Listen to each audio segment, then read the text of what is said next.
Hello there, my name is Ken and I work for the Media Institute, and in today's vlog, I'll be outlining key terms that will be used in this vlog and explain the ownership of a film company, 20th Century Fox. The whole company is owned by Rupert Murdoch, and 20th Century Fox is a subsidiary of the 21st Century, a rather large conglomerate, in which 20th Century Fox operates with different media platforms such as film and television. The structure of the conglomerate is that a larger conglomerate owns smaller companies.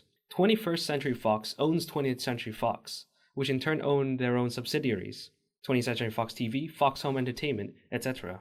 Before delving into more detail of 20th Century Fox, we'll have to learn some more key terms associated with the conglomerate.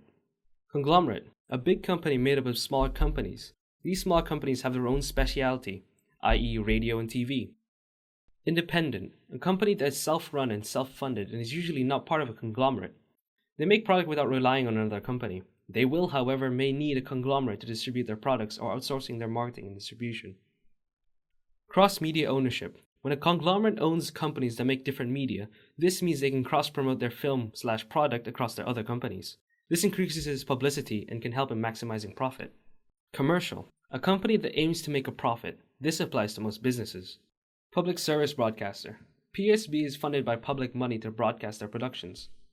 Joint venture. Works together with other companies and collaborates to produce and distribute.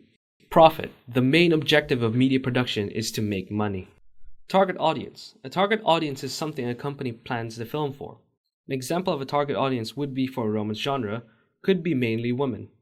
However, target audience is not entirely the correct projection for finding out the demographic. A little backstory.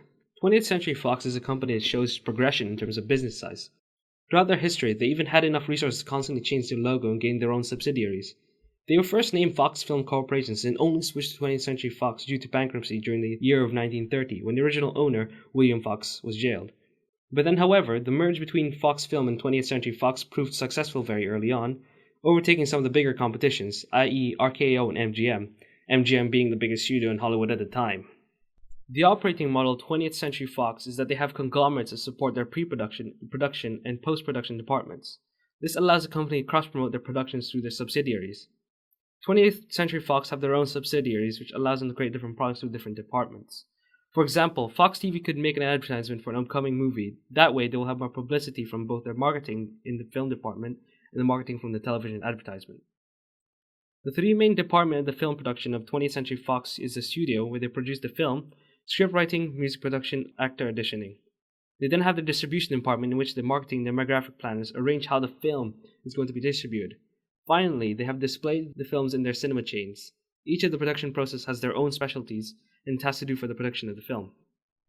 20th Century Fox produces multiple products through their own film department to their different sections of media. They produce film, music, television series, radio shows, talks, and being subsidiary to 21st Century Fox, they technically make magazines and newspapers through News Corp. They are, however, mainly known for their production of films. They have a variety of genres that make for their films. This allows them to cater to a mass audience and in turn allow them to create a maximum profit they can make. Having the different subsidiaries allows them to create different media and in turn allow them to cross-promote their products for each of their departments. Their media can sometimes target niche groups, but it tends not to gain them much profit. The type of genres that 20th Century Fox covers a wide variety, from action, horror, thriller, romance, and more. Each film is the form of feature-length films, and the trailers that are made for each of these movies tend to be quite progressively in intensity, and other trailers tend to be quite light-hearted. In other words, the trailer that 20th Century Fox creates are appropriate for the movie made. The target audience is more generalized compared to indie companies who usually target smaller groups of people, niche, compared to that of 20th Century Fox who target mass audience. This determines their market position. 20th Century Fox is an extremely successful conglomerate and internationally known. This can be compared to the independent companies such as Warp. Warp is an independent film company and obviously not as large as 20th Century Fox, but are still widely known for their films that have been considered some of the best. 20th Century Fox is a part of an even larger conglomerate, which in turn allows them to become even stronger in their market position compared to small companies who are not owned by larger conglomerates. 20th Century Fox are able to cross-promote their products to their conglomerates. Being a conglomerate themselves, they can further promote their products to their own subsidiaries and in different forms of media. 20th Century Fox's market position is quite solid. They are clearly a successful business and produce a number of films and other products to the subsidiaries. Compare an independent company to a conglomerate. Conglomerates have a higher chance of becoming more well-known than independent. This is due to the fact that independent companies do not rely on another company to do the works. They may have to rely on a conglomerate to distribute their films, unlike a conglomerate who can distribute their own products on their subsidiaries. 20th Century Fox is mainly a main company that is successful both national in their own land, USA, and international. They have successful branches in terms of film production since their films are sometimes recorded in international locations such as UK. They have television programs overseas featuring films and television shows. This reflects their success. 20th Century Fox, being a part of one of the largest conglomerates, will most likely have competitors to go against. Other film companies will try to compete against other film companies in having better coverage for the film they produce.